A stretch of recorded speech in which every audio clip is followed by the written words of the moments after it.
পৃথিবীর ইতিহাসে কি কখনো এমন হয়েছে যে একজন মৃত মানুষ ভোটে দাঁড়িয়ে একজন দাপুটে প্রভাবশালী নেতাকে হারিয়ে দিয়েছে? এমনই একটা ঘটনা সত্যিই ঘটেছিল আমেরিকার ইতিহাসে, যা আজও মানুষ ভুলতে পারেনি। 2000 সালে আমেরিকার মিসৌরিতে সিনেট নির্বাচনের মুখোমুখি হয়েছিল ভীষণ জনপ্রিয় গভর্নর মেল কারনাহান এবং তার প্রতিদ্বন্দ্বী সিনেট জন অ্যাশক্রফট। কিন্তু ভোটের মাত্র 22 দিন আগেই ঘটে গেল একটা মর্মান্তিক ঘটনা। এক বিমান দুর্ঘটনায় প্রাণ হারালেন মেল কারনাহান।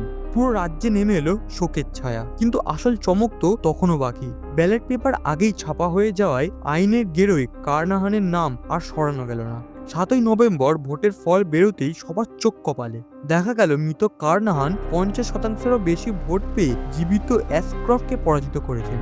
আসলে মানুষ কোনো রাজনৈতিক দলকে নয়, ভোট দিয়েছিল তাদের প্রিয় নেতার স্মৃতিকে, তার কাজকে। পরে কারনাহানের স্ত্রী জিন কারনাহান সেই আসনে নিযুক্ত হন এবং হয়ে ওঠেন মিসৌরির ইতিহাসে প্রথম মহিলা সিনেটর। এমনই আরো অজানা ইতিহাস জানতে চ্যানেলটা সাবস্ক্রাইব করতে পারো।